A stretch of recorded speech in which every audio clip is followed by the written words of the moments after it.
Hey everybody, here's another one of my award-winning YouTube videos.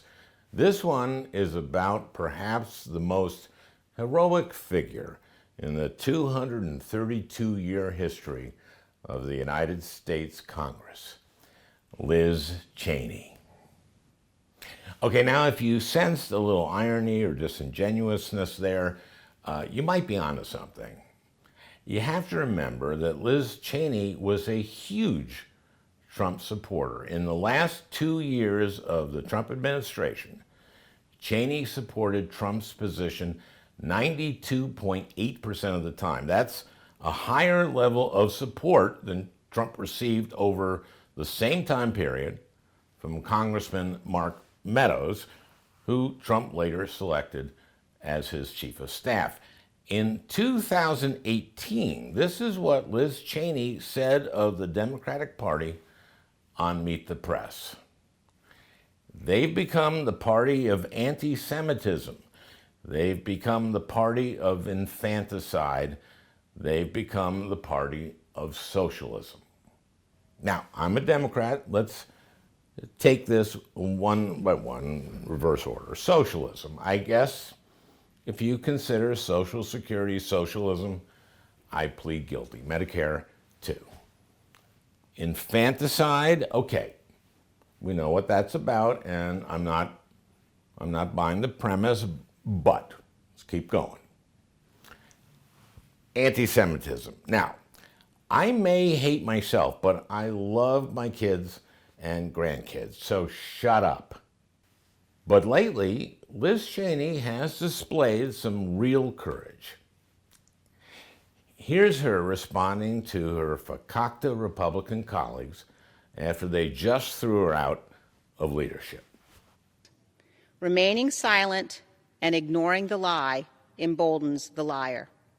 I will not participate in that. I will not sit back and watch in silence while others lead our party down a path that abandons the rule of law and joins the former president's crusade to undermine our democracy. So, what changed? Well, here's some context. On January 6th, Trump supporters who believed that Democrats had stolen the election stormed the Capitol with the intent of shooting Nancy Pelosi in the head, hanging Vice President Mike Pence, and hunting down every Democratic member of Congress until each and every one of them had been tortured, murdered, and dismembered. All because these rioters believed President Trump, who started claiming in the wee hours of election night that the election had been stolen by Joe Biden, and that he, Donald Trump, had actually won the election in a landslide. Before January 6th, any idiot, and that includes Ron Johnson, had to know that Trump was pulling this all out of his butt.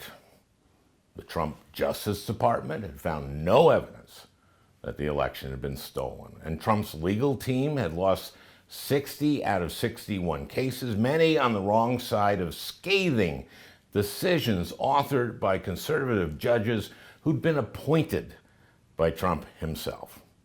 But the most pathetic moment in Trump's desperate attempt to reverse the election has to be his phone call with Georgia Secretary of State Brad Raffensperger, when at one point he told Raffensperger, "So, look, all I want to do is this. I just want to find 11,780 votes, which is one more than we have, because we won the state." See, after 3 recounts of the Georgia ballots, first the machine count, the second a hand recount, and the third the official recount, Biden had won Georgia by 11,779 votes.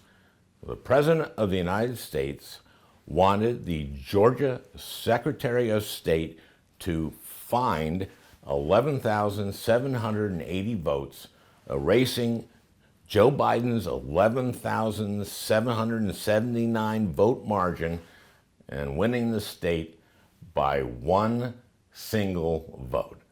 Now, can you imagine what that press conference would have looked like? Hi, everybody. I'm Secretary of State Brad Raffensperger, and we have a revision in the totals, and Donald Trump won the state of Georgia by one vote. Yes. Was there another recount? No, we just found 11,780 votes. And they were all for Trump? Yes. Where did you find them? In a box. Where was the box? In a closet. Now, Trump was on tape. Any idiot, and that includes Ron Johnson, has to know that there had been no Democratic fraud. Now, after the attack on the Capitol to stop the steal, Liz Cheney was one of just 10 Republicans to vote to impeach Donald Trump, and shame on every Republican who didn't. Still, at that time, I gotta think that Liz was thinking, okay, the storming of the Capitol was easily one of the most dangerous moments in our history. Come on, it was akin to treason, and everyone pretty much knows it, except, you know, maybe Ron Johnson and Jim Jordan and Marjorie Taylor Greene and a few other nut jobs. But clearly this is impeachable, and everyone who is not stupid or insane knows it, and I'm going to be okay. That's what I thought anyway. So Trump was acquitted by the Senate, of course, but that you just kind of had to expect. But then every Republican elected official adopts this crazy narrative that Democrats really did steal the election through some magical combination of rigged voting machines, poll worker mischief, Democrats voting twice, first as themselves and then again as some dead ancestor, without one scintilla of evidence. And that's what they're sticking with.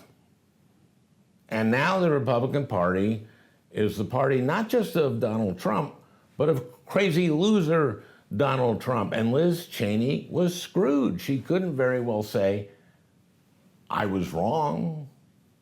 Cheneys don't do that, even when they are wrong. Her father, Dick Cheney, famously lied us into the Iraq War when he said, without a doubt, Saddam Hussein has developed weapons of mass destruction.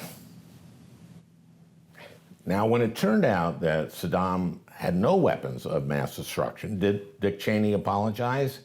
If just to the Gold Star families? No, of course not.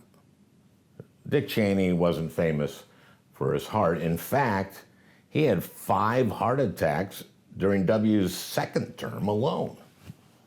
And Cheney had 3 artificial hearts, 2 of which rejected him. But in this case, Liz Cheney had been right. And she's going to run with that. She's going to lead the Republican Party out of the wilderness. She's going to say, we're the party of Lincoln, everybody. No, Ron, come on. Lincoln freed the slaves. No, that's a good thing, Ron. Okay, really, we should try to take some credit for that, everybody. Okay, we're the party of Teddy Roosevelt, who broke up the trust. No, Ron, no, that isn't anti-capitalist. The trusts were bad. They were monopolists. No. Okay, look, we're the party of Ronald Reagan, everybody. Oh, no, Ron. Selling arms to Iran was not a good thing.